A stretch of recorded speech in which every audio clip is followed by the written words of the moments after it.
Ito yung off color natin mga kalapatids na tinabi natin dati. So ito na siya.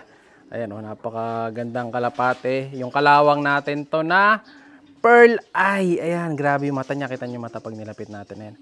Pearl eye yung mata niya. Napakagandang ibon. Siya si Idol Madla, nakakahanga, may mga hawak, gandang linyada. Ika'y inspirasyon kung bakit hanggang ngayon ako'y palaging kumakarera. So ito yung bagwis niyan na wala nga puti. Ayan, sa kabila. Ito naman, medyo malikot lang ibon na to, medyo mailap siya. Ayan. Kaya nagkagulo-gulo yung bagwis niya. Ayusin muna natin. Ayan, medyo magulo. So may ilang mga puti-puti nga lang siya dito sa bandang batok. Tapos yung mukha niya, yun ang pinakamaraming puti. Tapos yung pinakakatawan niya, wala na. Yung ilalim, parang wala din. So nakaano to, perso ring natin yan. Ayan, Madlalok TV. Ayan, sing-sing natin. So legit sa atin yung ibon na to. Palahi na natin to. Bali yung magulang na itong ibon na to, ito yung nandito sa kabila. Ito mga kalapatids, yung magulang niya. Pakita mo nga boy. Ayan yung kanyang nanay sa tatay. So pakita mo tong nanay. Ito yung nanay niya. Ayan yung nanay niya mga kalapatids. So ano na yan, pang-awat na yan. Sa kabila naman, ayun yung kanyang tatay, yung kalawang. Ayan, yung nasa pugad. So yan yung magpares na naglabas ng ganitong kulay. So ngayon kasi itong ibon na to, lalagay na natin sa stock bird. So dadalhin na natin to dun sa kabila kasi wala nang laman. Dun nga sa may ibon na nakawala nung nakaraan, dun natin sila kukulong. Pero hopefully, di na makawala yung mga to. Ito kahit paano naka-viewing. Pero yung nakawala nung nakaraan, eh wala talagang viewing yung kasi nga, yung kulungan nila, di ba, nasa ilalim ng puno. So dadali na natin to doon. Tara. Ito dadali na natin sa bago niyang bahay. Dito natin dadali niyan. Ayan. Kasi dito wala nang laman, wala na yung mga kalapate natin, mga kalapatids. Dahil nakawala yung isa. Ay malinis na, wala nang kalaman-laman yung kulungan natin, no. Yung kabila, cock section. So dahil ito, dahil babae naman siya, so sakto-sakto siya dito sa kabila. Ayan, huwag ka lang tatakas, boy. So lagyan na natin siya. Sara muna natin ng konti. Saka natin papasok. Yan. Uy, katatakas ha. Yan, welcome sa bago mong bahay.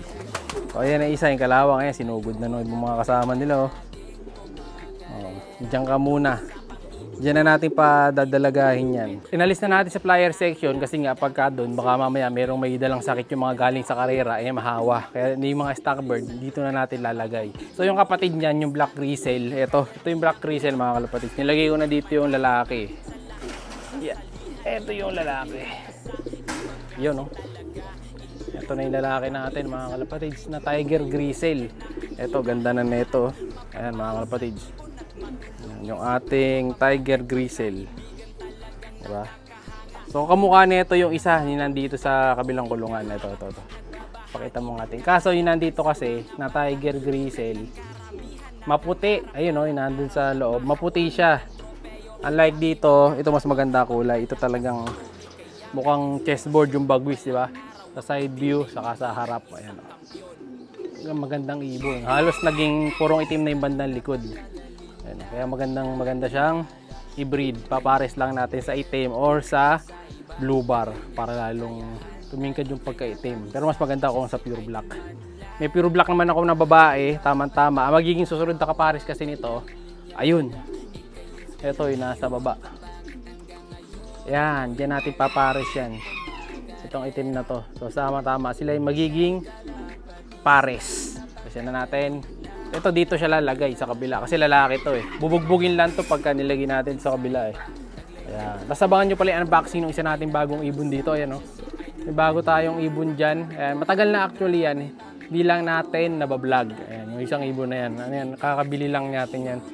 Dito lang nakaraang buwan. So hindi ko pa nabablog yan. Papakita ko sa inyo sa mga susunod na unbox natin. Pati yung line. Yung isa pa dito na pula, lalagay din natin dyan sa likod. Ay sa stock section natin. Ito. Kasi lagi siyang umiitlog. Kaya lalagay natin doon. Ayan. Pula din. So ito yung nanay nila R2. Ayan. Kita nyo. Napakaliwanag. Sobrang liwanag doon sa kabila. Taas natin. Ayan. Ayan. Medyo maliit. Itlog ng itlog to eh. Kaya lalagay na natin siya dun sa stock section din. Para hindi ganong umitlog. Kasi pag dito natin kasi nilagay, hindi sila ganong itlog o magpapares. Kasi marami sila. Ayan, dalawa pa lang. Kaso magsisiga. Kaya dapat marami talagang laman dito. Pag konti, paparis-paris lang eh. Ito pa isa mga kalapatids. Hendon. So ito naman yung Basra line.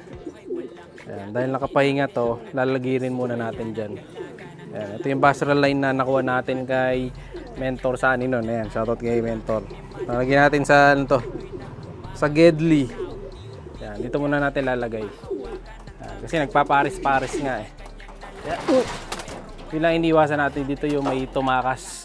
So comment kayo ano maganda lagay dito sa kulungan natin para di makatakas. Yung iba minakita kasi lambat ang nilalagay nila. Yung iba naman yung parang kadena, na plastic.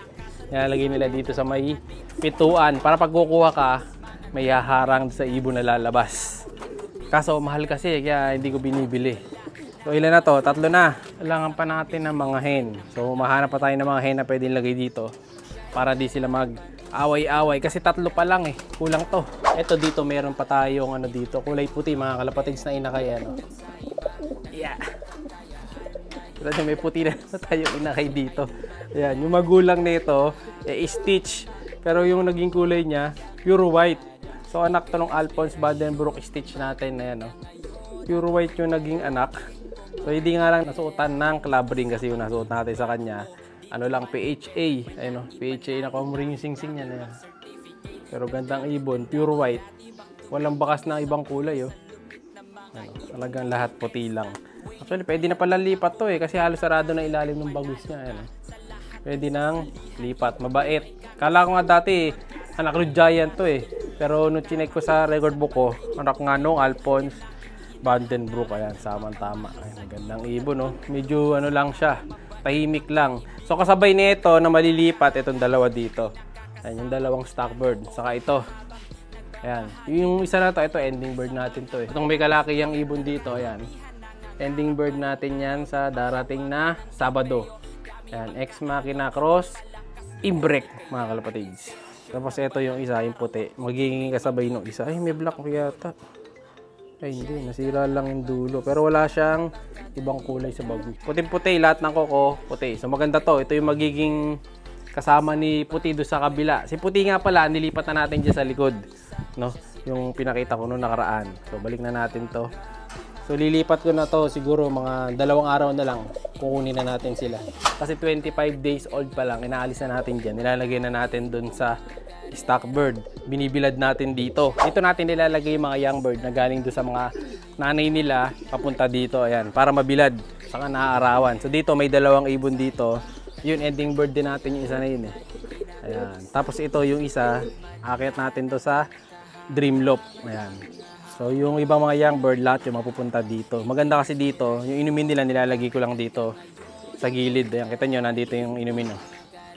Ayan. So pag binuksan mo itong pinto dito, ayan, doon yung inuminan. Ayan, para di nila natataihan.